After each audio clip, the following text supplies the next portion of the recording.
அப்படிங்கிறத Peter brother நீங்கள் குறிப்பு எழுதியிருக்கீங்களா? சரி.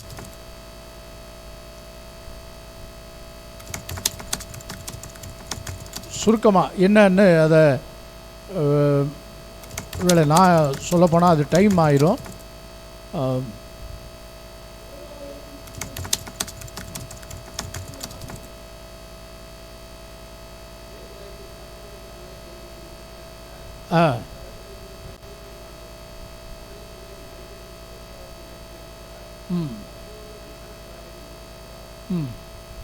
சரி. 3 அல்லது 4 காரியங்களை யோவேல் 2:26 நீங்கள் சம்பூரணமாய் சாப்பிட்டு திருப்தி அடைந்து உங்களை அதிசயமாய் வழிநடத்தி வந்த உங்கள் தேவனாகிய கர்த்தருடைய நாமத்தை துதிப்பீர்கள், என் ஜனங்கள் ஒருபோதும் வெட்கப்பட்டு போவதில்லை. ஸோ அந்த முதல் பகுதியில் திருப்தியாக்குகிற கர்த்தர் அப்படிங்கிற தலைப்பில் முதலாவது தேவாலயத்தின் சம்பூரணத்தினால் கர்த்தர் நம்மை திருப்தியாக்குகிறவர் என்று பார்த்தோம். சங்கீதம் 84 தேவாலயத்தில் மூலமாய் நமக்கு உண்டாகிற ஆசீர்வாதங்கள் என்ன என்பதை பார்த்தோம் இல்லைங்களா? சங்கீதம் 84 நீங்கள் குறித்து வைத்து கொண்டால் அதில் இருக்கிற 12 வசனங்களுமே நம்ம எல்லாருக்கும் தேவாலயத்தில் உண்டாகிற ஆசீர்வாதங்கள் என்ன என்பதை போட்டிருக்கிறது. நம்ம அதை குறித்து கொள்வோம். இரண்டாவது மெட்டீரியல் பிளஸ்ஸிங். மெட்டீரியல் அதாவது உலக பிரகாரமான பொருளாதார நிலைகளில் கர்த்தர் நம்மை ஆசீர்வதிக்கிறார். ஒரு நாளும் பொருளாதார ஆசீர்வாதம் நமக்கு உரியது அல்ல அப்படின்னு நாம் எண்ணிக்கொள்ளக்கூடாது. பொருளாதார ஆசீர்வாதங்கள் என்பது தேவனால் நமக்கு கொடுக்கப்பட்டிருக்கிற நியமிக்கப்பட்டிருக்கிற ஆசீர்வாதம். வேதத்தில் நம்ம ஆபிரகாம், ஈசாக்கு, யாக்கோபு, யோபு அதெல்லாம் பார்க்குறோம்.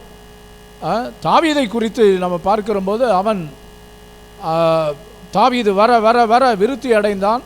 சேனைகளின் தேவனாகிய கர்த்தர் அவனோடு இருந்தார். அவன் காரிய சித்தி உள்ளவனானான் என்பதை பார்க்கிறோம். தாவீதை விடுங்க, தாவீதினுடைய மகன் சாலமோன் அவன் ஐஸ்வர்யம் இல்லையா? ஆண்டவர் கேட்ட ஞானத்தை கொடுத்தார், கேளாத ஐஸ்வர்யத்தை கொடுத்தார். ஸோ ஐஸ்வர்யம் என்பது ஆண்டுடைய ஆசீர்வாதங்களிலே ஒரு பகுதி. அதாவது ஐஸ்வர்யத்தை ஆண்டவர் வெறுக்கிறார் என்றால் ஒருத்தருக்கும் ஐஸ்வர்யத்தை கொடுத்துருக்க மாட்டார். ஆகவே நம்ம வாழ்ந்துருவோம். ஏனென்றால் புதிய ஏற்பாட்டில் கூட பிரியமானவனே உன் ஆத்மா வாழ்கிறது போல நீ எல்லாவற்றிலும் வாழ்ந்து சுகமாயிருக்கும்படி உன்னை வேண்டிக் கொள்ளுகிறேன். சரிங்களா? ஓவரால் வெல்பீயிங், எல்லா மனுஷருடைய நல்ல சுகம், சரிங்களா, ப்ராஸ்பரிட்டி, பொருளாதார செழிப்பு நீங்கள் இப்போது இருப்பதை பார்க்கலாம் 1000 மடங்கு. நம்ம முதல் வாரத்திலேயே நம்ம பார்த்தோம்.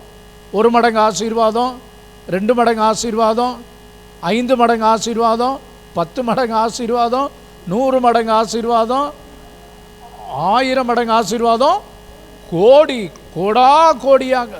ஆண்டவர் நிறைய பேருடைய எண்ணம் நம்ம ஆசீர்வாதமாக இருக்கு, ஆடம்பரமாக இருக்கக்கூடாது. ஆடம்பரம் பகட்டு. ஸோ அதுக்கும் இதுக்கும் உள்ள வித்தியாசத்தை நாம் நன்றாய் அறிந்திருக்க வேண்டும். காலையில் தியானித்தோம் சாலமோன் இல்லையா? நீதிமொழிகளில் அவர் ஜெபம் பண்ணுறார். எப்படி?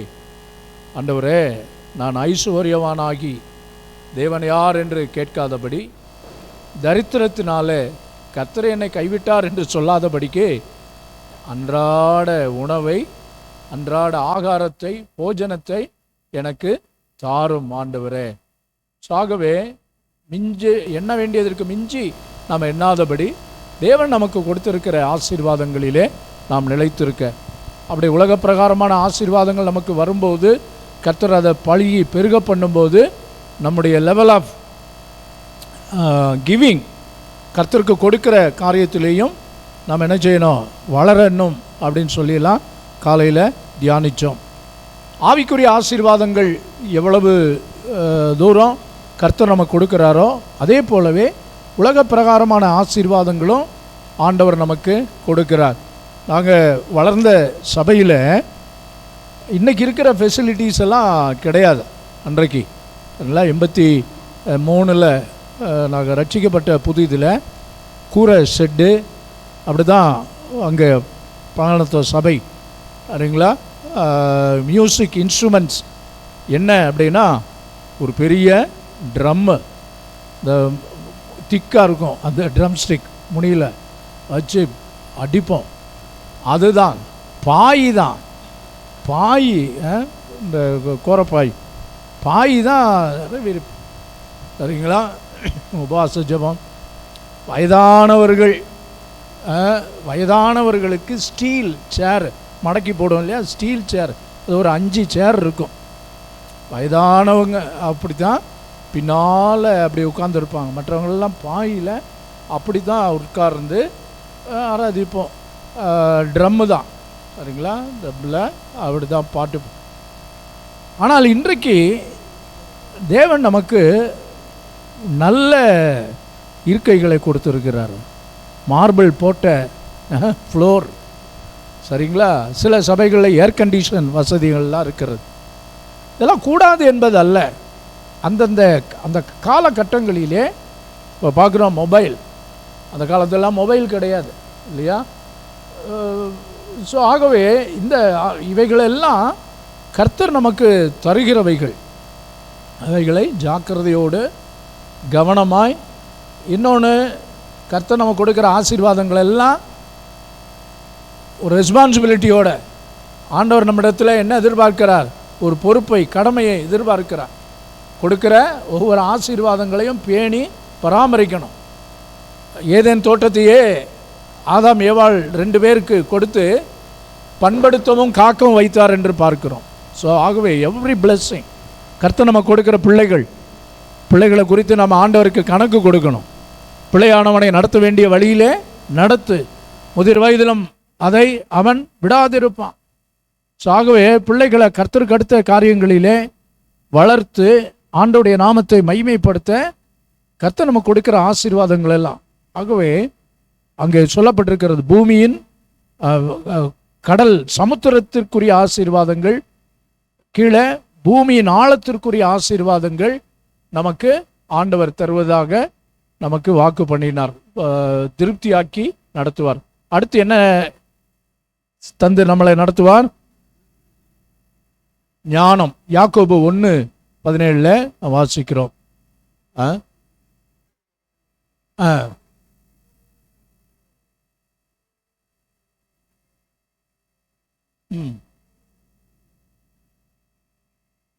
ஞானத்தில் சம்பூரணமாய் நம்மை ஞானத்தினாலே கர்த்தர் நம்மை ஆசீர்வதிக்கிற தேவன், திருப்தியாக்குகிற தேவன். ஞானத்தினால் ஞானம், அறிவு, புத்தி, இப்படி பல விதங்கள், விவேகம், இவைகளெல்லாம் ஒவ்வொரு லெவல் சரிங்களா. ஞானம், அறிவு, புத்தி, ஞானம், விவேகம், இத்தனை பிரிவுகள் இருக்கிறது சரிங்களா. சரி,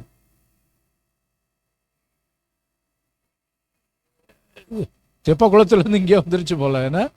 சரி,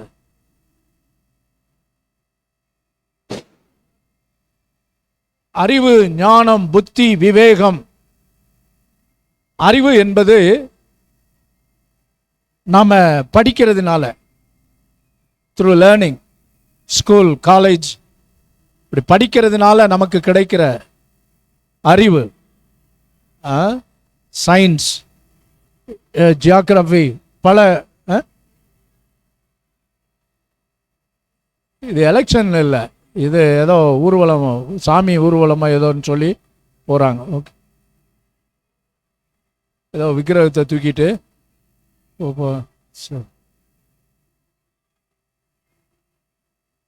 மனோர் பிரதர்.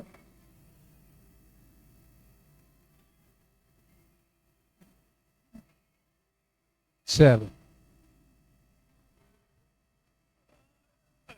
சரி, அறிவுக்கும் ஞானத்துக்கும், அறிவு என்பது நாம் படிக்கிறதுனால பெற்றுக்கொள்ளுகிறோம். ஆனால் ஞானம் என்பது தேவனே நமக்கு தருவது. கேட்ட ஞானத்தை கர்த்தர் கொடுத்தார், கேளாத ஐஸ்வர்யத்தை கொடுத்தார். இப்படிதான் ஒரு வாலிபன் போய் ஜெபம் பண்ணானா. என்ன ஜெபம் பண்ணா? ஆண்டவரே, எனக்கு பணத்தை தாரும், பொருளாதாரத்தில் நான் நல்லா வளரணும், பணக்காரன் ஆகணும் அப்படின்னு. இதை பார்த்து கொண்டிருந்த ஒரு பெரியவர் என்ன சொன்னாரா? எப்பா தம்பி, எப்பவும் ஆண்டவர்கிட்ட ஜெபம் பண்ணுற போது பணம் பொருள் இப்படியெல்லாம் கேட்காதப்பா. ஆண்டவரே, எனக்கு ஞானம் தாரும், அறிவை தாரும், புத்தியை தாரும், அப்படி கேளுப்பா.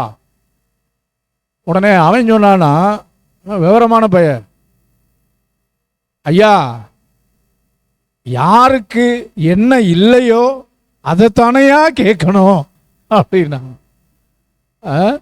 எதில் ஞானத்தில் குறைவு இல்லை. அப்போ அவன் என்ன சொல்கிறான்? எனக்கு இருக்கு ஞானம், உங்களுக்கு தான் இல்லை அப்படிங்கிற போல. சரி, காலையில் இந்த உதாரணம் சொன்னேன், ஞானத்துக்கும் அறிவுக்கும்.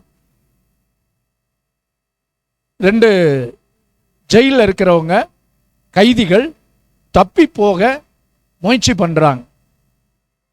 ஒரு கைதி ஒரு பொருளை தட்டி விட்டான்.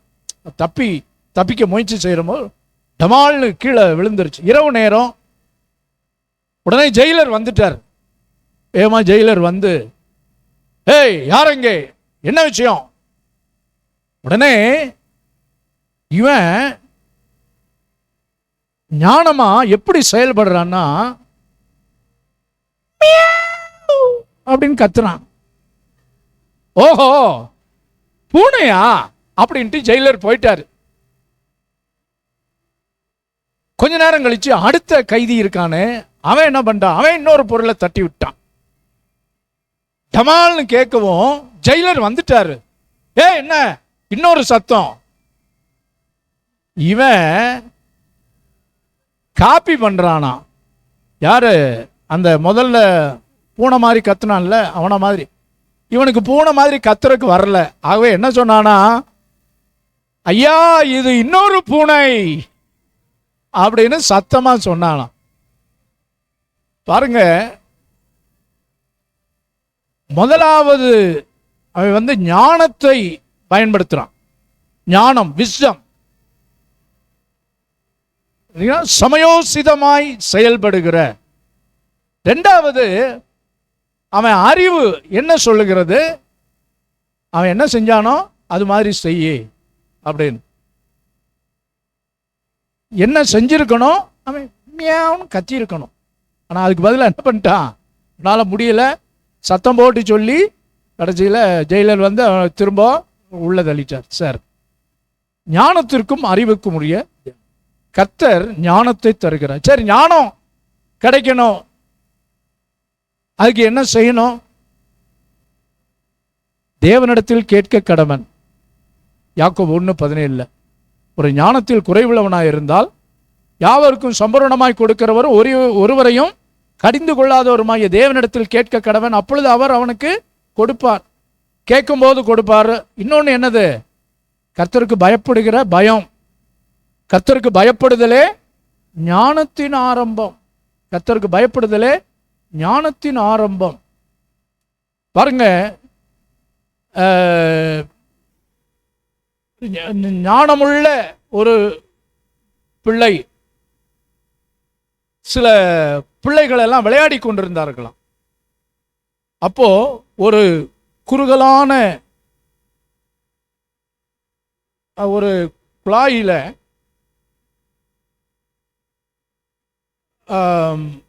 ஒரு பால் விழுந்து விட்டது, பந்து விழுந்து விட்டது, ரப்பர் பந்து விழுந்து விட்டது. அதை எடுப்பதற்கு எல்லாரும் எத்தனையோ முயற்சிகள்லாம் பண்ணாங்க. குச்சியை விட்டாங்க, அதை பாலை வெளியே எடுக்கிற. அதில் ஒரு பையன், ஞானமுள்ள ஒரு பையன், எல்லாருக்கும் அறிவு இருந்தது, அதெல்லாம் தங்களுடைய அறிவை பயன்படுத்தினார்.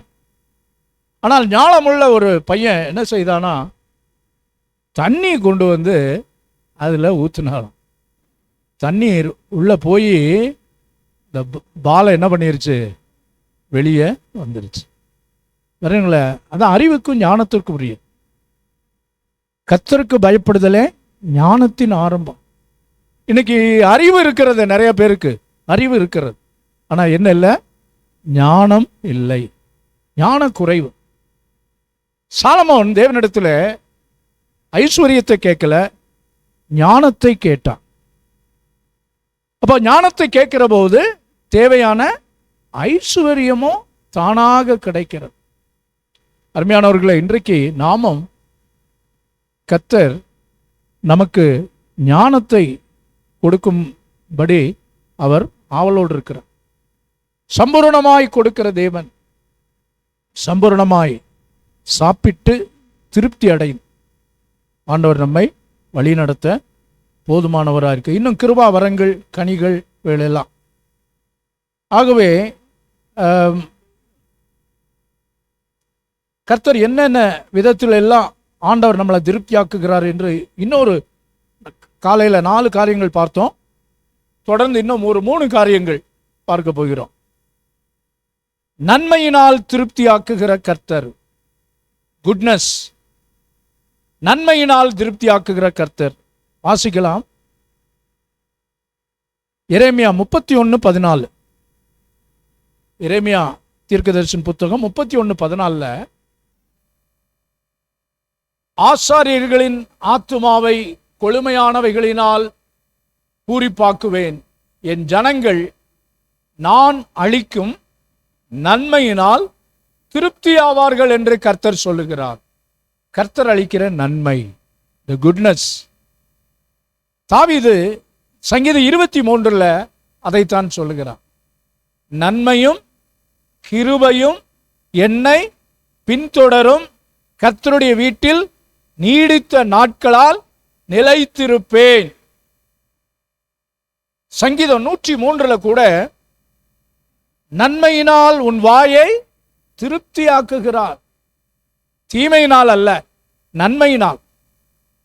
அருமையானவர்களே, தேவாலயத்தின் சம்பூரணம், உலக பிரகாரமான ஆசீர்வாதங்களின் சம்பூரணம், தெய்வீக ஞானத்தின் சம்பூரணம். இங்கே 4வது நன்மைகளின் சம்பூரணம் திருப்தியாக்கி நம்மை நடத்துகிறார். அதே சங்கீதம் 65:4 உமது வீட்டின் நன்மையால் நாங்கள் திருப்தியாவோம். சங்கீதம் 65:4.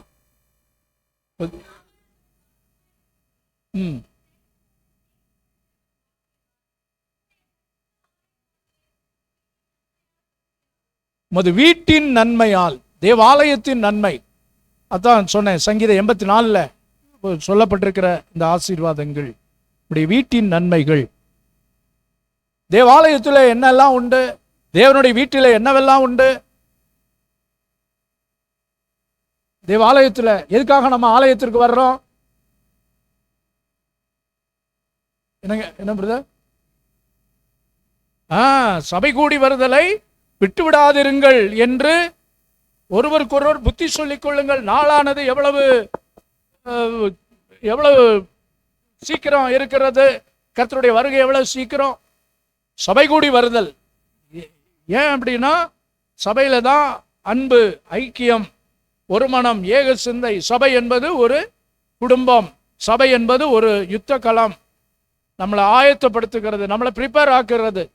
கர்த்தர் சபையை, இந்த கல்லின் மேல் என் சபையை கட்டுவேன், பாதாளத்தின் வாசல்கள் அதை மேற்கொள்வதில்லை. ரட்சிக்கப்படுகிறவர்களை கர்த்தர் அனுதினமும் சபையிலே சேர்த்து கொண்டு வந்தார்.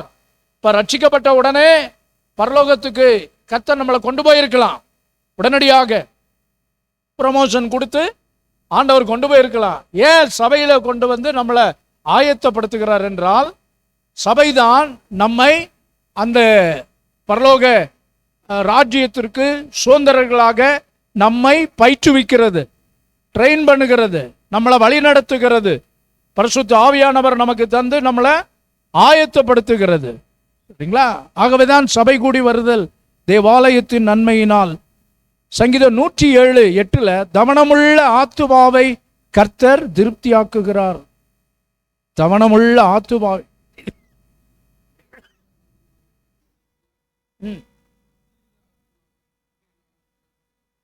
பாருங்க, தவனம்னா ஒரு தாகம், ஒரு டிசையர், விருப்பம். மான்கள் நீரோடை வாஞ்சித்து பாண்டணும் இல்லையா? ஒரு வாஞ்சை, விருப்பம். தாவீது சொல்லுகிறார், தேவாலயத்திற்கு போவோம் வாருங்கள் என்று சொன்னபோது நான் எப்படி இருந்தேன்? மனமகிழ்ச்சியாக இருந்தேன், சந்தோஷமா இருந்தேன். பொதுவா காலை நேரங்களில் பிள்ளைகளை ஆராதனைக்கு எழுப்புறது எவ்வளவு சிரமம் என்று நமக்கு தெரியும். சில நேரங்களில் பெரியவர்கள் கூட ஆலயம் ஆராதனை இன்னைக்கு ஞாயிற்றுக்கிழமை அப்படின்னா அது அது அது நம்ம ரத்தத்தில் அப்படியே ஊறி இருக்கணும். தேவ சமூகம், தேவ பிரசன்னம். நெகட்டிவான காரியங்களே சிந்தித்து கொண்டு போகலைன்னா என்ன இன்னைக்கு யாரு செய்தி, இன்னைக்கு யாரு அப்படிங்கிற அந்த இதெல்லாம் இல்லாமல் தேவாலயம், தேவ பிரசன்னம், கர்த்தர் அசைவாடுகிறார். கர்த்தருடைய பிரசன்னம், கர்த்தருடைய வார்த்தை, கர்த்தருடைய வழி நடத்துதல் தேவாலயத்தில் இருக்கிறது. இதெல்லாம் தெய்வீக நன்மைகள். நன்மையினால் கர்த்தர் நம்மை திருப்தியாக்குகிறார். அடுத்து ஆண்டவர் எதனால அவர் திருப்தியாக்கி அவர் நடத்துகிறார் என்றால் அப்பத்தினால் திருப்தியாக்குகிறார். சங்கீதம் 132:15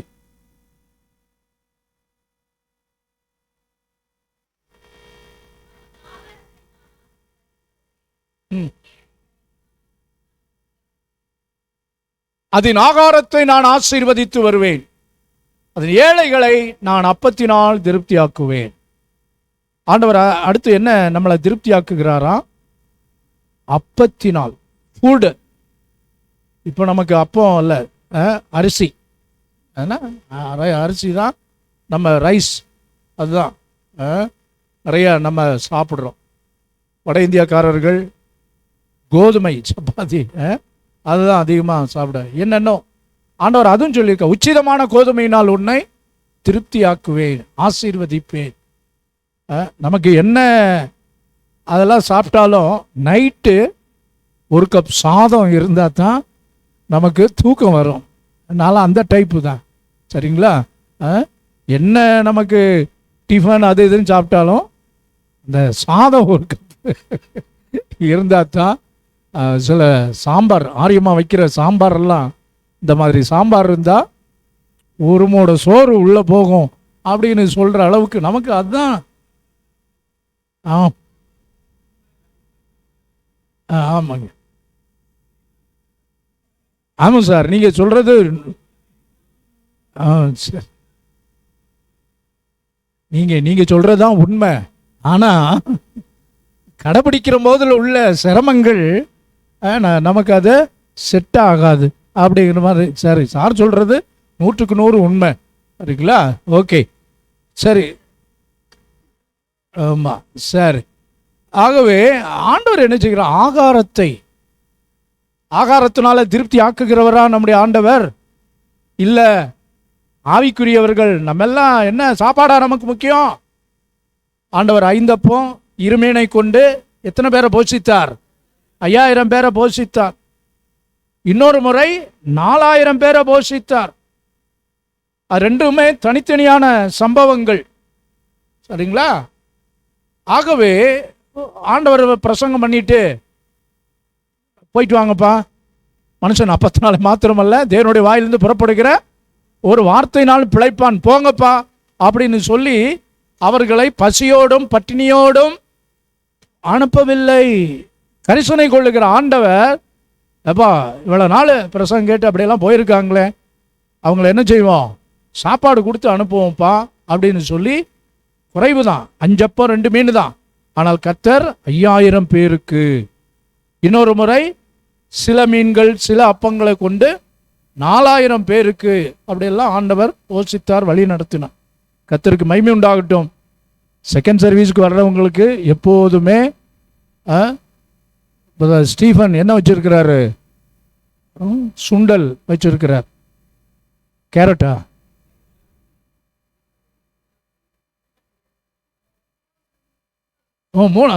சாரி ஈவினிங் சர்வீஸ். சாகுவே சரி, மூணாவது சர்வீஸில் ஈவினிங் சர்வீஸில் வர்றதுலேயும் ஒரு நன்மை உண்டு. சரிங்களா? நாம் அதை எதிர்பார்த்து வரல, நான் சொல்கிறேன். சரிங்களா? பாருங்க, நமக்கே ஒரு எண்ணம், நாமெல்லாம் மனுஷர்கள், குறைவுள்ளவர்கள், நாம் யாரும் ரொம்ப பெரிய ஆட்கள்லாம் கிடையாது. ஆனால் நமக்கே ஒரு எண்ணம் என்ன, சரி சாயங்கால நேரத்தில் வர்றாங்க, என்ன செய்வோம்? ஒரு சின்ன ஸ்நாக்ஸ் அது கொடுக்குறல, டீ நமக்கு எப்போதும் வழக்கமாக உண்டு, ஒரு ஸ்நாக்ஸ் ஒன்று கொடுப்போமே அப்படிங்கிற எண்ணம் மனுஷர்களை பொல்லாதவர்களாகிய நமக்கே இந்த எண்ணம் இருக்கிற போது, உங்களை என்னையும் தாயின் கருவில் உருவாக்கும் முன்னே பெயர் சொல்லி அழைத்து போஷிக்கிற தேவன் ஒரு நாளும், வேதம் சொல்லுகிறது, நீதிமானுடைய சந்ததி அப்பத்துக்கு இறந்து திரிகிறதில்லை. நான் கர்த்தரை ஏற்றுக்கொண்டதற்கு பிற்பாடு எனக்கு நான் சாப்பாடு இல்லாமல் கஷ்டப்பட்டேன், நான் வறுமையிலே உழன்றேன் அப்படின்னு ஒருவரும் சொல்ல முடியாதபடிக்கு பேசிக் நீட்ஸ் தான். அப்போ சாப்பாடு, உணவு, ஆகார திரட்சி. உண்மையிலே சொல்கிறேங்க, ஆண்டவரை ஏற்றுக்கொள்ளாததுக்கு முன்பாக குடும்பம் ரொம்ப வறிய குடும்பம்.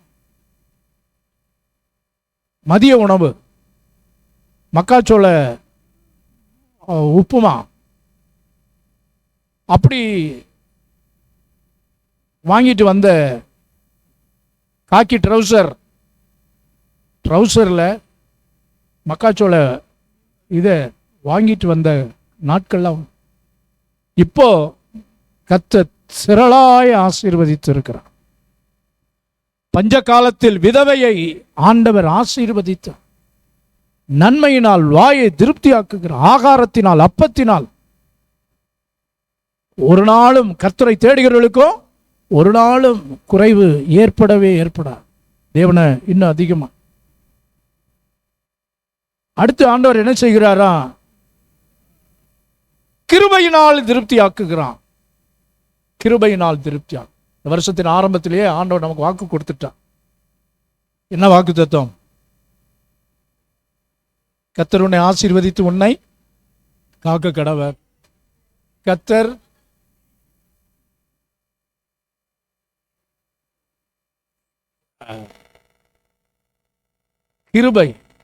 கிருபையா இருக்க கடவர். கிருபையினாலே ஆண்டவர் நம்மளை திருப்தியாக்குகிறார். சங்கீதம் 90:14 கிருபையினால், full of grace.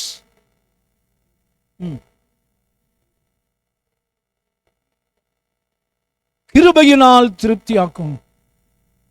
கிருபை எம்மை சூழ்ந்து கொள்ளும் தம் கிருபை, கர்த்தரில் மகிழ்வோம் களி கூர்ந்திடுவோம் கண்டடைந்தோம் கிருபை. நாம் இம்மட்டும் நிர்மூலமாகாமல் இருப்பது கர்த்தருடைய கிருபை. அவருடைய இரக்கங்களுக்கு முடிவில்லை. உங்களை அதிசயமாய் வழி நடத்தி வந்த தேவனை துதிப்பீர்கள். கிருபை தாங்க இம்மட்டும் நம்மளை தாங்கினது, வழி நடத்தினது. எப்போவோ இந்த நிக்சன் சில ஆண்டுகளுக்கு முன்பாக ஒரு பெரிய விபத்தை சந்தித்தார். ஜீப்பில் தானே பிரதர்? ஜீப் அவங்க பெரிய விபத்து. ஆனால் இன்றைக்கு கர்த்தர் கிருபையா காரில் வாங்கி பிரயாணங்கள் போகும்படி.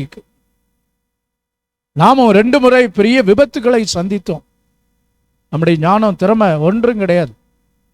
2 முறையும் சம்பந்தப்பட்ட டிரைவர்கள் 2 பேருமே ரொம்ப நல்ல டிரைவர்ஸ் இல்லையா? அது நாகராஜும் சரி, அது ஆரோக்கியமும் சரி. ஆனாலும் சில நேரங்களில் அப்படி விபத்துக்கள் ஏற்படும் போது ஆண்டவருடைய கிருபை தான் நம்மை இம்மட்டும் தாங்குகிறது, வழி நடத்துகிறது. அருமையான தேவனுடைய பிள்ளைகளை, எத்தனையோ இம்மட்டும் நம்மளை நடத்தி வந்தது கர்த்தருடைய கிருபை, ஆண்டவருடைய தயவு, காருண்யம், அவருடைய அனுகிரகம், ஒத்தாசை நம்மோடு இருக்கிறது, நம்மை வழி நடத்துகிறது. அவருடைய கிருபைக்கு, கர்த்தருடைய கிருபைக்கு காத்திருக்கிற நம்ம சங்கீதம் 17:5, சங்கீதம் 36:7-8, தேவனே உம்முடைய கிருபை எவ்வளவு அருமையானது, உமது ஆலயத்தில் உள்ள சம்பூரணத்தினால் திருப்தி அடைவார்கள். இந்த கிருபை என்ன? கிருபை, கிருபைக்கு காத்திருக்கணும், கிருபைக்கு காத்திருக்கணும், கிருபையை காத்து கொள்ள வேண்டும். எப்படி? ஞானத்தினால் நம்மை ஆசீர்வதிக்கிற தேவனுக்கு முன்பாக ஞானத்தை கேட்கணும். கர்த்தருக்கு பயப்படுகிற பயம் இருக்கிற போது ஞானம் நமக்கு கிடைக்கும். இப்போ கிருபை, கிருபை அப்படின்னு சொன்னா கிருபைக்கு காத்திருக்கணும். அதிகாலமே தேவனே உம்முடைய சமூகத்தில் வருகிறேன், நம்முடைய கிருபை என்னை சூழ்ந்து கொள்ளட்டும். காலமே ஆயத்தமாகி சீனாய் மலையில மேல் வந்து நில்லு. ஆண்டவர் அந்த ஒரு ஆயத்தத்தை நம்ம இடத்துல எதிர்பார்க்க. கிருபை ஆண்டவர் நமக்கு வந்து அப்படியே கொடுத்து விட மாட்டார். தேவ சமூகத்தில் அந்த கிருபைக்காக காத்திருக்கணும். பிரியமானவர்களே, இந்த கிருபை நம்மை சூழ்ந்து கொள்ளும். கிருபையினால் நம்ம ரட்சிக்கப்படுகிறோம், வழிநடத்தப்படுகிறோம். நீதியில் 17:15 சங்கீதத்தில், நானோ நீதியில் உம்முடைய முகத்தை தரிசிப்பேன், விழிக்கும் போது உமது சாயலால் திருப்தியாமே. தேவ சமூகத்தில் அந்த கிருபைக்கு காத்திருக்கணும். கிருபையை விருதாவாய் போக்கிவிடக்கூடாது. கர்த்தர் நமக்கு கொடுக்கிற கிருபைகளை என்னவாக்கிவிடக்கூடாது? விருதாவாய் போக்கிவிடக்கூடாது, அசட்டையாய் எண்ணிவிடக்கூடாது. தாழ்மை உள்ளவர்களுக்கோ கர்த்தர் கிருபை அளிக்கிறார், பெருமை உள்ளவர்களுக்கு தேவன் எதிர்த்து நிற்கிறார். தாழ்மையின் சிந்தை என்ன? Humility, humbleness. தேவ சமூகத்தில் பாருங்க, அப்படிப்பட்டவர்களுக்கு தான் ஆண்டவர் கிருபை கொடுக்கிற தேவனாக இருக்கு. பெருமையோடு இன்றைக்கு நிறைய மக்கள் அப்படிதான் ஆணவத்தோடு கர்த்தருடைய வார்த்தைக்கு விரோதமாய் கிறிஸ்தவர்களை அப்படியெல்லாம் பேசினார் ஒருத்தர். இப்போ ஆஸ்பத்திரியில் இருக்கிறார். யாரு? அவருக்காக ஜெபம் பண்ணுவான். ஆண்டவரே, ஆண்டவர் பட்சிக்கிற தேவன் அல்ல, அவர் ரட்சிக்கிற தேவன். சரிங்களா? அவர் உணரணும், ஜீவிய காலத்திலேயே அவர் உணரணும். அவர் மட்டும் இல்லைங்க, இந்த மாதிரி பேசுகிறவங்க ஏன்னா அவங்களுடைய உள்ளத்திலே கர்த்தர் பேசணும். கர்த்தரே தெய்வம், அவரை இல்லாமல் ரட்சகர் இல்லை. இன்னொருத்தர் இருந்தார், அவர் இப்போ கொஞ்ச நாள் ஆளை காணோம். அண்ணாமலை கூட அவ்வப்போது ஏதாவது அறிக்கை விட்டுக்கிட்டு அப்படி தான் இருக்கிறாரு. அர்ஜுன் சம்பத் இப்போ என்னன்னு தெரியல, கொஞ்ச நாளாக காணோம். இவர் தான் ஒரு புது பொருளையை கிளப்பி விட்டார். என்ன பொருளின்னா, ஒரு வருஷத்துக்கு முன்னால், ஆமாம், செஸ் விளையாடுறோம் இல்லையா, செஸ் அதில்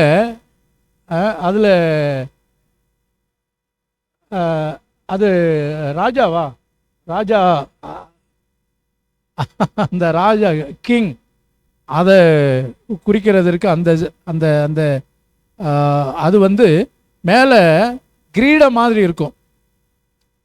இவர் புதுசாக கண்டுபிடிச்சிருக்காரு. என்னன்னா, அது கிறிஸ்தவர்களின் சிலுவை அடையாளம், அதை மாற்றணும். அப்பா தம்பி அதை போடியா. ஆமாம், அது மேலே பாருங்க, அது வந்து கிரீடத்திற்கு அடையாளமாய் கிரவுனு கிங்குன்னு காட்டுறதுக்காக இவர் அதுக்குள்ளே எதை பூத்துறாரு பாருங்க. இவங்க வந்து கிறிஸ்தவ சம்மந்தப்பட்டது அப்படின்னு சொல்லி அதை மாற்ற சொல்லி பாருங்க. அறிவு இருக்கு, என்ன இல்லை? ஞானம் இல்லை. எம்ஜிஆர் சொன்னது மாதிரி பைப்பு இருக்கு, பம்பு இல்லை. படிப்பு இருக்கு, பண்பு இல்லை. சரிங்களா? படிப்பு இருந்த என்ன பிரயோஜனம்? பம்பு இல்லை, பண்பு இல்லையே. பண்பு, ஞானம், விவேகம், புத்தி இல்லை. அப்படி ஒரு பொருளிகளெல்லாம் கிளப்பி விடுறது. அருமையானவர்களே, நாம் இம்மட்டும் நிர்மூலமாகாமல் இருப்பது கர்த்தருடைய கிருபை. சரிங்களா? ஸோ இவைகளினால் நம்மை திருப்தியாக்குகிற கர்த்தர். ஆண்டவருக்கு மகிமை உண்டாகட்டும். தேவன் நம்மளை இன்னும் என்னென்ன விதங்களில் எல்லாம், அடுத்த பகுதின்னு சொன்னேன், என் ஜனங்கள் ஒருபோதும் வெட்கப்பட்டு போவதில்லை. 3 விஷயம் எப்போது நாம் வெட்கப்பட்டு போவதில்லை. என்ன செய்தால் நாம் வெட்கப்பட்டு போவதில்லை? கர்த்தரை நம்புகிறவர்கள் வெட்கப்பட்டு போவதில்லை. எல்லாரும் அல்ல, கர்த்தரை நம்புறவங்க தான். சங்கீதம் 22:4-5 வசனங்கள். எங்கள் பிதாக்கள் உம்மிடத்தில் நம்பிக்கை வைத்தார்கள், நம்பின அவர்களை நீர் விடுவித்தீர், உம்மை நம்பி வெட்கப்பட்டு போகாதிருந்தார்கள். உம்மை நம்பி நல்ல ஒரு பாடலை பாடினோம், வெட்கப்பட்டு போவதில்லை, வெட்கப்பட்டு போவதில்லை. எப்போ? கர்த்தரை நம்பும் பொழுது. கர்த்தரையே தன் நம்பிக்கையாக வைத்திருக்கிற மனுஷன் பாக்கியமா. கர்த்தரை நம்பினார் கைவிடப்படார். கர்த்தரை நம்பும் போது நம்ம வெட்கப்பட்டு போவதில்லைங்க. நயாகரா நீர்வீழ்ச்சி, அதில் சாகசம் செய்கிற ஒரு நபர் கயிறை கட்டி அதில் ஒரு பக்கத்தில் இருந்து, இந்த பக்கம் கனடா, இந்த பக்கம் அமெரிக்கா, இந்த 2 தேசங்களுக்கு நடுவில் அந்த நயாகரா என்கிற ஆறு, பெரிய ஆறுனா அது ஒரு மகா பெரிய, அந்த ஆறு வந்து குறிக்கப்பட்ட அந்த இடத்துல நீர்வீழ்ச்சியாக, உலகில் மிகப்பெரிய நீர்வீழ்ச்சி அதில் வந்து விழுந்து வருது. சரிங்களா? கர்த்தருக்கு மகிமை உண்டாகட்டும். அதை ஒரு முறை போய் பார்க்க ஆண்டவர் எனக்கு கிருபை செய்தார். இவ்வளவு பெரிய அந்த ஃபால்ஸில் ஒரு மனிதர் இந்த பக்கம் ஒரு போஸ்ட் ஊண்டி, இந்த பக்கம் ஒரு போஸ்ட் ஊண்டி, நடுவில் கயிறு கட்டி அதில் நடந்து வந்தாராம். திறமை. எல்லாரும் இரு பக்கத்தில் இருக்கிறவர்கள் அவரை கைத்தட்டி அவரை அப்ரிஷியேட் பண்ணாங்க. அடுத்து கேட்டாராம், உங்களில் எத்தனை பேர் நம்புகிறீர்கள் நான் திரும்பவும் இதில் நடப்பேன் என்று? எல்லாரும் கைதட்டுனாங்க, ஐயா நீங்க நடப்பீங்க. இப்போ அடுத்து கேட்டாரா, நீங்க அப்படி நம்புறீங்கன்னா உங்களில் யார் என் தோள் மீது அமர முன் வருகிறீர்கள்? பாருங்க, கிரியை இல்லாத விசுவாசம் செத்ததா இருக்கிறது. எல்லாரும் நம்பினாங்க, விசுவாசித்தார்கள், ஆனால் இப்போ அதை செயல்படுத்த முன்வரவில்லை. எல்லாருக்கும் பயம். ஆனால் ஒரு சிறு பையன், ஒரு 6-7 வயசு பையன், அங்கிள் நான் வர்றேன் அப்படின்னு வந்தான். எல்லாரும் அவனை பார்த்து கேலி பண்ணாங்க, ஏய் என்னடா நீ பார்த்தியா இவ்வளவு இதில்? சரின்னு சொல்லி அந்த பையனை தோளில் தூக்கி வச்சு என்ன பண்ணாரு, நடந்துட்டார் இந்த பக்கம். திரும்பவும் இந்த பக்கம் அவனை தூக்கி வச்ச இடத்துக்கு. இப்போ எல்லாருடைய கவனமும் யார் மேல இருக்குது? பையன் மேல இருக்குது. ஒருத்தர் கேட்கிறாரு, அப்பா உனக்கு பயமா இல்லையா? ஏன்? அவன் சொல்றான், பயமா எனக்கா? நான் ஏன் பயப்படணும்? ஏன்னா என்னைய தூக்கிட்டு போனது எங்க அப்பா இல்லையா? எங்க அப்பா என்னைய கீழே போடுவாரா? பாருங்க, அதாங்க நாம தேவனுடைய கரத்தில் இருக்கிறோம். அவரை நம்பும் போது ஒரு நாள் நம்ம வெட்கப்பட்டு போவதில்லை. கர்த்தரை நம்புவோம். கர்த்தரை நம்பினோர் பேறு பெற்றோர். சங்கீதம் 25:2, தேவனே உம்மை நம்பி இருக்கிறேன், வெட்கப்பட்டு போகாதபடி செய். ரோமர் 5:5, அந்த நம்பிக்கை நம்மை ஒருபோதும் வெட்கப்படுத்த விடாது. வெட்கப்படுத்தாம கர்த்தர் நம்ம பாதுகாக்க. இரண்டாவது, எந்த சந்தர்ப்பத்திலே நாம வெட்கப்படுவதில்லை என்றால், அதே போல சங்கீதம் 25:3 நான் வாசிக்கிறோம், உம்மை நோக்கி காத்திருக்கிறவர்கள். முதல்ல நம்புறவங்க, ரெண்டாவது காத்திருக்கிறவங்க. கர்த்தருக்கு காத்திருந்து கழுகு போல் பலன் அடைந்து செட்டைகளை அடித்து உயரே எழும்பிடுவாய். கர்த்தருக்கு காத்திருக்கணுங்க. ரேஷன் கடையில் காத்திருக்கிறோம், பஸ் ஸ்டாப்புக்காக காத்திருக்கிறோம், அப்போலோ ஹாஸ்பிட்டலில் பில்லு பே பண்ணுறதுக்கு கியூவில் காத்திருக்கணுங்க. பணம் கட்டுறதுக்கு பெரிய கியூ நிற்கும். சரிங்களா? எங்கே பார்த்தாலும் கூட்டம். பொங்கல் தொகுப்பு போன உடனே வாங்கிட்டு வந்துட்டீங்களா? தவுனியம்மா போன உடனே தவுனியம்மா வர்றாங்க, அவங்களுக்கு எடுத்து முதல்ல கொடுங்கன்னு கொடுத்தாங்களா? காத்திருக்கிறோம். சரிங்களா? இதுல எல்லாம் நம்ம எப்படி காத்திருக்கிறோம்? பொறுமையோடு காத்திருக்கிறோம், நம்பிக்கையோடு காத்திருக்கிறோம். ஆனால் தேவ சமூகத்தில் மட்டும் நம்மளால என்ன செய்ய முடியல? காத்திருக்க முடியவில்லை. எப்படி நம்ம வெட்கப்படாதபடி கர்த்தர் நம்ம பாதுகாக்க முடியும்? இனி வரும் நாட்களில் காத்திருப்போம் ஆண்டவருடைய சமூகத்தில். நமக்கு காத்திருக்கிற ஒருவரும் அன்னாள் தேவ சமூகத்தில் காத்திருந்தாங்க, குழந்தை பாக்கியத்துக்காக முறுமுறுக்கல, கர்த்தருடைய சமூகத்தில் மனமகிழ்ச்சியோடு இருந்தாங்க. கர்த்தர் காரியங்களை வாய்க்கும்படி சொன்ன வருஷங்கள் எத்தனை ஆனால் அருமையான தேவனுடைய பிள்ளைகளை, திருமண காரியங்களோ எது வரலாம் ஆண்டுடைய சமூகத்தில் வாஞ்சையோடு தவணத்தோடு காத்திருக்கிற போது, மூன்றாவது கடைசியா எப்பொழுது நம்ம வெட்கப்படுவதில்லை என்றால், அதே சங்கீதம் 34 5வது வசனம்.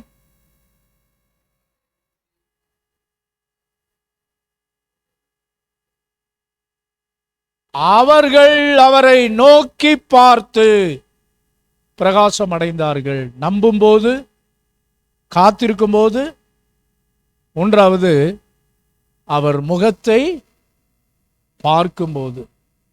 அவர் முகத்தை ஃபேஸ்புக் நம்ம எல்லாருக்கும் தெரியும், அப்படித்தானே? ஃபேஸ்புக் முகநூல். அருமையானவர்களே, நமக்கு ஃபேஸ்புக் என்னன்னா, சீக்கிங் காட்ஸ் ஃபேஸ், தேவனுடைய முகத்தை பார்த்தல், ரீடிங் ஹிஸ் புக். என்னது? பைபிள். ஸோ ஃபேஸ்புக்னா நமக்கு ஞாபகம் வர்றது face of Jesus, God's word, book, Facebook. அவர்கள் அவரை நோக்கி பார்த்து பிரகாசம் அடைந்தார்கள். காலையில் எந்திரிக்கிற போதே மொபைலில் தான் நம்முடைய கண்கள் போகும் என்றால், அவருடைய முகத்தை நாம் எப்போது பார்ப்போம்? இன்னைக்கு அதிக நேரம் நாம் யாரோடு செலவிடுறோம்? காலையில் ஒரு சின்ன இலஸ்ட்ரேஷன் சொன்னேன். மைனா வளர்த்தானா ஒருத்தன். மைனா, தம்பி அந்த பிக்சர் போடுங்க. மைனான்னா உயிர் அவனுக்கு. மைனா வீட்டில் யாரும் செல்ல பிராணிகள், காலையில் கேட்டேன், போக்கு வேற யாரும் வளர்க்குறீங்களா?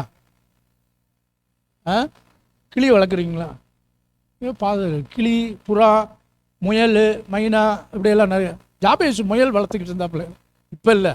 சரிங்களா? லவ் பேர்ட்ஸு இங்கே கேட்டிங்கன்னா, நம்ம சர்ச்சில் இருந்துச்சுங்க ஒரு 70 ஜோடி லவ் பேர்ட்ஸு. பெரிய கூண்டு, 9க்கு 2 அடி பெரிய கூண்டு, 6 அடி உயரத்தில் ஒரு பெரிய கூண்டு நம்ம ரெடி பண்ணி நிறைய வச்சுருந்தோம். சரி, ஓகே. இந்த பையன் அந்த மைனா வளர்த்துக்கிட்டு இருந்தானா, கூட்ட முடியலைங்க பிரதர் மனோகர், என்ன ஒரு ஆயத்தம். ஓகே, இந்த மைனா வளர்த்துக்கிட்டு இருந்தான். ஸ்கூலுக்கு போகும்போது அதிலே விளையாட்டுன்னா டைம் ஸ்பெண்ட் பண்ணுற. காலேஜ் போயிட்டான், அதுதான் மைனா. அப்படியே இதோட பேசுவான், கொஞ்சம் விளையாடுவான். மைனான்னா அவனுக்கு உயிர். அது இல்லாமல் அவனால் இருக்க முடியாது. காலேஜில் படிக்கிற போது ஒரு நாள் திடீரென்று அந்த மைனா செத்து போச்சு பகலில். இவன் காலேஜ் போயிட்டான். அம்மா உடனே, ஐயோ இவன் பெரிய கரைச்சல் பிடிச்சவனாச்சு, கத்தி கூப்பாடு போடுவானே, இவனை ஏதாவது தாஜா பண்ணி கூப்பிட்டு வருவான்னு காலேஜுக்கு போய் பெர்மிஷன் வாங்கி அவனை கூப்பிட்டு பார்க்கில் உட்கார வச்சு, தம்பி இழப்புன்னா என்ன, மரணம்னா என்ன, இதெல்லாம் விளக்கி சொல்லி அவனை தேத்தி, தம்பி நம்ம மைனா செத்து போச்சியா. உடனே அப்படியாம்மா, சரி எல்லாம் கேட்டுட்டு, சரி வாமா வீட்டுக்கு போவோம், அடுத்து நடக்க வேண்டிய காரியத்தை பார்ப்போம். ஆனந்தம் ஆச்சு, நம்ம கையிலையா இருக்குது. இப்போ இவ்வளோ நேரம் நீங்கள் சொல்லியிருக்கீங்கல்ல, நான் ஏற்றுக்கிட்டேன், வாங்க போவோம், அடுத்த நீங்கள் ஒன்றும் வருத்தப்படாதீங்க அப்படின்ட்டு கூட்டிகிட்டு. அம்மாவுக்கு ரொம்ப சந்தோஷம். பரவாயில்லையே, பையன் நல்லா தெளிவாயிட்டானு, நல்லா டெவலப் ஆகிட்டான், நல்ல அப்படி ஏற்றுக்கிட்டானேன்னு சொல்லிட்டு வீட்டுக்கு வந்து கதவை திறந்து கூண்டு உள்ள மைனா செத்து கிடக்கு. பார்த்த உடனே தாண்டவம் ஆடுறான், கதறி உருள்றான், அப்படி மிரள்றான். எல்லாம் அம்மாவுக்கு ஆச்சரியம், என்னடா இது அவ்வளவு நேரம் சொல்லி இவ்வளோ தூரம் கூப்பிட்டு வந்து, என்னாச்சுப்பா உனக்கு? போமா நீ வேற, நான் நம்ம வீட்டு நைனா செத்து போயிட்டாருன்னு நினச்சேன், இங்கே வந்து பார்த்தா தான் மைனா பாருங்க. மைனாவை விட நைனாவை விட அவனுக்கு மைனா பெருசாகி போச்சு. காரணம் என்னன்னா, அவன் நேரம் செலவழிச்சது யாரோட? நைனாவோட அல்ல. மைனா. இன்னைக்கு நீங்களும் நானும் யாரோடு? மைனாவாகிய இதோடு நேரம் செலவழிக்கிறோமா, அல்லது நம்முடைய நைனாவாகிய தகப்பனோடு? நைனான்னா அப்பா தானே அர்த்தம். அது சௌராஷ்டிராவில் கூப்பிடுவாங்களோ அப்படி நைனான்னு? என்னங்க நாயுடு தெலுங்கு பேசுகிறவங்க நாய்க்கரியா? நாயக்கர். ஓ சரி, நாயக்கர். சரி, நாயுடு அவங்க. சரி, ஓகே. ஏன்னா பாசு ஏதோ ஜாதிய அப்படி இல்லைங்க. நைனா, மைனா. பாருங்க, யாரோடு நேரம் அதிகமாக செலவழிக்கிறோமோ அந்த சுபாவங்கள் தான் நமக்கு வெளிப்படும். ஒரு தகப்பனுடைய இழப்பு கூட இவனை அந்த அளவுக்கு பாதிக்கவில்லை. ஒரு சாதாரண பறவை, 5 அறிவா 5 அறிவா இருக்கு, மனுஷனுக்கு தான் 6 அறிவுன்னு சொல்றோம். 5 அறிவு மிருகம், பறவை, அது மேலே வைக்கிற அன்பு கூட தகப்பனிடத்தில் இல்லை. காரணம் என்னன்னா, இவன் எதில் நேரம் செலவழிச்சிருக்கிறான் அதிகமாக. ஆகவே பெற்றோர்களே, நம்ம பிள்ளைகளோடு நேரம் அதிகமாக என்ன பண்ணுங்க, செலவிடுங்க.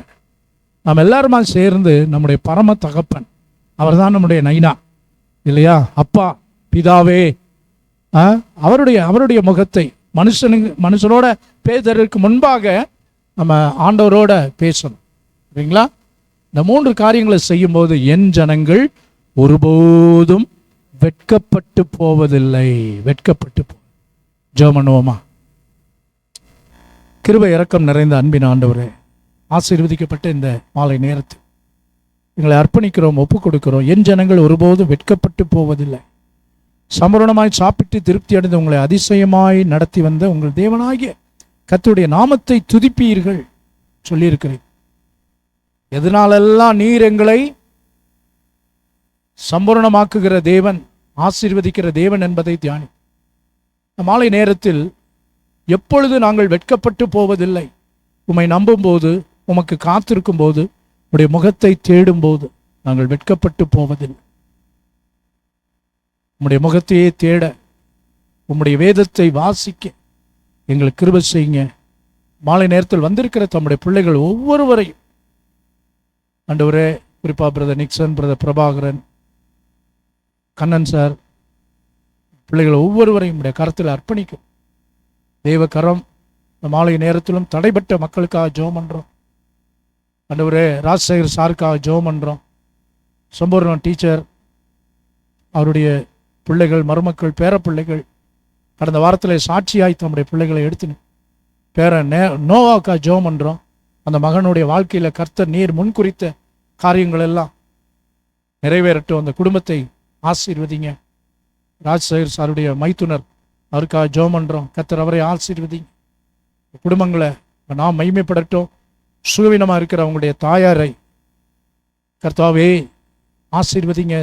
தெய்வீக சுகம் கொடுங்க. கிருபை கூட இருக்கட்டும். வாலிபர்கள் ஒவ்வொருவருக்காக ஜோர்டன், சங்கீதா, பாரதி பிள்ளைகளுக்காக ஜெபம் பண்ணுறோம். கர்த்தாவே, அவருடைய எதிர்காலங்கள் உம்முடைய கரத்தால் முன்குறிக்கப்பட்டதா, உம்மோடு நேரம் செலவிடுகிறவர்களா அநேக வாலிபர்களுக்கு சாட்சியாய் பிள்ளைகளை எடுத்து நிறுத்தும், வழி நடத்தும். வர்ற 14ஆம் தேதி நடக்கிற அந்த அமேசிங் லவ் அந்த நிகழ்ச்சியை ஆசீர்வதியும். நல்ல புதிய வாலிபர்களை அநேகரை கொண்டு வாங்க. இந்த சபையில் இருக்கிற எல்லா பிள்ளைகளையும் ஆசீர்வதி கரத்தில் அர்ப்பணிக்கிறோம். ஆண்டவரே, பிரதர் சாமுவேல் அவருடைய இந்த கிராஜுவேஷன் 5ஆம் தேதி சென்னையில் இந்த ரெப்ளிகேஷன் பயிற்சி ஊழியத்தில் இன்னும் அதிகமாய் அவர் பயன்பட அவருடைய குடும்பத்தை ஆசீர்வதிங்க. சித்ரா அவர்களை, சந்தோஷ், இந்த பிள்ளைகளை, ஒருவன் எனக்கு ஊழியம் செய்தால் பிதாவானவர் அவனை கனம் பண்ணுவார். கர்த்தருடைய கிருபை மகிமை விளங்கட்டும், நாம மகிமைப்படட்டும். இவர்கள் எல்லாம் கிறிஸ்து இயேசு மகிமையில நிறைவாக்கணும். அப்பத்தையும் தண்ணீரை ஆசீர்வதி கரத்தில் அர்ப்பணிக்கிறோம். மகிமைப்படுவீரோம். கனம் துதி மகிமை ஏற்றுக்கொள்ளும் கர்த்தராகிய இயேசுவின் நாமத்தில் பிதாவே. ஆத்துமாவே கர்த்தரை ஸ்தோத்திரி.